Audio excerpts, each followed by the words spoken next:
बड़ा हुआ तो क्या हुआ, जैसे पेड़ खजूर। कबीर साहब ने जड़ को नहीं पूजा, चैतन्य को पूजा। तो कबीर साहब कहते हैं कि पान पूजे हरि मिले तो मैं पूजूं पहाड़, तासे एक चक्की भली तो पीस के खाए संसार।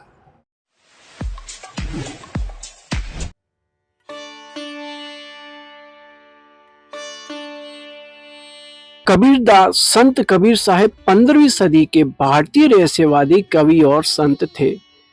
कबीर अंधविश्वास, व्यक्ति पूजा, पाखंड और ढोंग के विरोधी थे। उन्होंने भारतीय समाज में जाति और धर्मों के बंधनों को गिराने का काम किया। वे भोजपुरी साहित्य के भक्ति काल के निर्गुण शाखा के ज्ञान मार्गी उप शाखा के महानतम कवि थे। नमस्कार, मैं हूं जितेंद्र कुमार और आप देख रहे हैं यूट्यूब। आज हम पहुंच चुके थे राजस्थान के अंतिम जिले यानी कि झालावाड़ में संत कबीर आश्रम में। कबीर जी का मुख्य आश्रम तो वैसे वाराणसी बनारस में है, लहरतारा में, लेकिन आज हमारे परम मित्र राम स्वरूप जी के साथ हम पहुंचे हैं यहाँ पर कबीरदास जी के आश्रम में। तो आज आपको दर्शन करवाएंगे कबीरदास जी के आश्रम के, और उसके साथ में यहाँ पर कबीर आश्रम के अंदर एक संत महात्मा है, उनसे आपका परिचय करवाएंगे। वो आपको कबीरदास जी के दोहे वगैरह और यहाँ पे हमारे मित्र राम स्वरूप जी जो है संत महात्माओं का आशीर्वाद प्राप्त करते हुए। बड़ा हुआ तो क्या हुआ, जैसे पेड़ खजूर।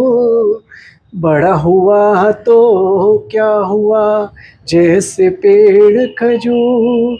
पंछी को छाया नहीं, फल लागे अति दूर। चलती चक्की देख के दिया कबीरा रोए। दो पाटन के बीच में साबुत बचान कोय।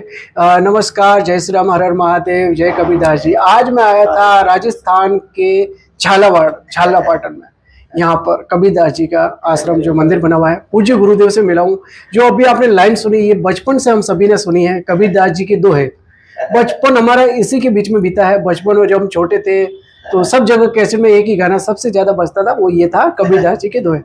इसमें बड़ी बारीकी से बहुत ही बड़ा जीवन का वर्णन किया जाता है। कबीर जी के दोहे यानी पूरे जीवन का वर्णन इसमें आ जाता है। और आपको बताते हुए मुझे काफी खुशी हो रही है, हाल ही में मैं बनारस कबीरदास जी के जो जन्म स्थली है काशी विश्वनाथ, वहां पे कबीरदास जी की जन्म स्थली के दर्शन करके आया। उसके बाद यहाँ पर दादा है, दादा से जानेंगे कबीरदास जी के बारे में कुछ दोहे वगैरह, कुछ गुरुदेव जो है आपको ज्ञान देंगे, ज्ञान की बातें बताएंगे कबीरदास जी के बारे में और जीवन में उतारने योग्य जो बातें हैं।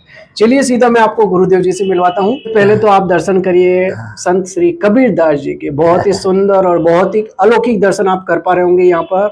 जय हो कबीरदास जी महाराज की। बहुत ही सुंदर दोहे इन्होंने गाए हैं और इन दोहे के अंदर पूरे जीवन का जो है तात्पर्य समझाया गया है। उसके बाद आपको मिलवाते हैं सीधा पूज्य गुरुदेव जी। तो गुरुदेव कुछ बताइए कबीरदास जी के बारे में वगैरह, जीवन में उतारनी होगी अच्छी बातें। सदगुरु कबीर साहब ने जो भी ज्ञान है वो जड़ और चैतन्य के बारे में बताया। कबीर साहब ने जड़ को नहीं पूजा, चैतन्य को पूजा। तो कबीर साहब कहते हैं कि पान पूजे हरि मिले तो मैं पूजूं पहाड़, तासे एक चक्की भली तो पीस के खाए संसार। तो उन्होंने कहा कि पूजा गुरु की कीजिए, सब पूजा जय माही, जो सींचे मूल को फले फले अगाई। तो कहने का मतलब यह है कि कबीर साहब ने चैतन्य आत्मा रूप को माना है।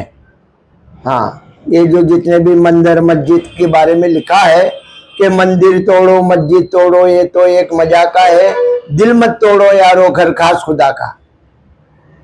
कहा है कि आग लगी संसार में, आग लगी आकाश में, झरझर पड़े अंगार, संत ने होते तो जल मरता संसार। सांझ परे दिनात हुआ चकवी दीना रोई, चल चकवा वहां चालिए जहां रेन दिवस नहीं होई। रेन की बिछड़ी चाक भी आन मिली पर बात, जो जन बिछड़े नाम से दिवस मिले नहीं रात। तो कहने का मतलब ये है कि जो परमात्मा के नाम से बिछड़ जाता है वो न रात में मिलता न दिन में मिलता है। तो कहने का मतलब यह है कि मनुष्य योनि है, ये लग 84 काट के और बाद में यह मनुष्य योनि मिली है। तो इस मनुष्य योनि का अधिक से अधिक फायदा उठाना चाहिए, गुरु की शरण में जा करके बुरे कर्मों को छोड़ना चाहिए और अपने कर्म को सुधारना चाहिए। साहब ने कहा है, दया दिल में राखिए कांपे निर्दय होई, साई के सब जीवे कीड़ी कुंजर होई। तो कबीर साहब ने कहा कि दया गरीबी बंदगी समताशील करार, इतने लक्षण संत के कहिए कबीर विचार। बोलो सदगुरु कबीर साहेब की जय हो, बंदी छोड़ साहेब की। जो गुरुदेव ने बहुत ही सुंदर वर्णन किया है कबीरदास जी के जो दोहे हैं उसके साथ में, तो जितने भी भावी भक्तगण ये वीडियो देख रहे हैं, जितने भी नव युवा ये वीडियो देख रहे हैं, जितने भी छोटे छोटे बच्चे ये वीडियो देख रहे हैं, इन बातों से कुछ सीखिए और उसे अपने जीवन में उतारे, ठीक है ना। तो आज के लिए बस इतना ही, मिलेंगे आपसे अगले एक नए वीडियो में नई जानकारी के साथ। जय हो प्रभु।